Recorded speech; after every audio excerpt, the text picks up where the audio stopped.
Hi there, welcome to the theater. My name is Janina Haas. I'm a sports scientist and I work in the R&D department of Ergon in Koblenz, Germany. And I would like to tell you about our women-specific saddle line today. So it all started that me and my colleagues, we just couldn't find a comfortable saddle for us. We've been testing some different stuff, and in the end our feedback was more or less like the same. And so we just decided that we need to talk with other female riders about it. And we went to several bike festivals, to some road bike festivals. We also had our factory riders involved into this issue. And the feedback was more or less the same as we saw it before. It's all about the pressure in the front area. So we decided that we need to go a bit further into the details, do scientific research, and we found out that the women's pelvis is different to a male pelvis due to the fact that the pubic bone angle is wider in the female pelvis, and this leads to the fact that the pubic symphysis, that's the place where the two bones meet, is way lower than in the male pelvis. So this reduces the space you have in between the saddle surface and the sit bones and the pubic symphysis. This leads to the fact that you squeeze the soft tissue in between the saddle surface and the pubic bones. And also women are more flexible than men. So when they sit on the saddle, they roll their pelvis in the most cases a bit more forward. So this also squeezes the soft tissue again in between the saddle surface and the bony structures and leads to the high pressure in the front area. So after knowing all of this, we decided that we need a special saddle shape for this. So this is why the saddle has a pressure relief cutout that goes to the very front of the saddle.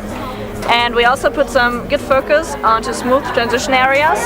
From the white surface we also created in the front area to the cutout. The saddle is a bit wider in the transition area to load the bony structures and to unload the soft tissue area, as we also do by the cutout. When you take a look at the saddle from the side, it has an angled rear. Due to the higher flexibility of women, we also want to load the rear of the bony structures to again unload the soft tissue area. And the saddle has a shorter nose, as we are smaller than men. We also ride shorter frames, so we don't want to have the saddle nose pinching in our back when we get off the bike. So that is the concept behind the women-specific saddle series. We adapted this concept to a road-specific saddle and a mountain-specific saddle, and the difference behind those two saddles is all about the sitting position. On a road bike, you're going to sit more aggressive on the saddle, so your pelvis is even more leaned forward, and that's why you need a bit more surface area in the mid area to again load the bony structures a bit more. And as you sit more aggressive, the rear of the road-specific saddle is a bit more angled to again load the bony structures in the rear a bit more.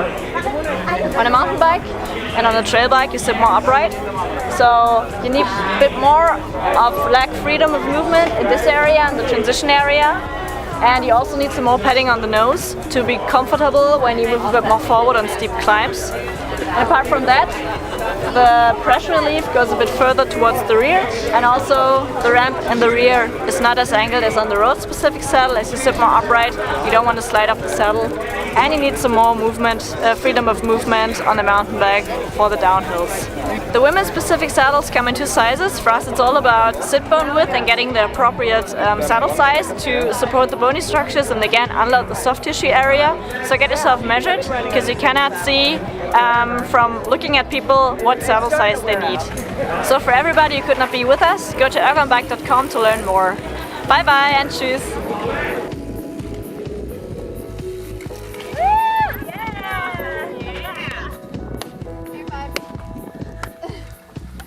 Yeah.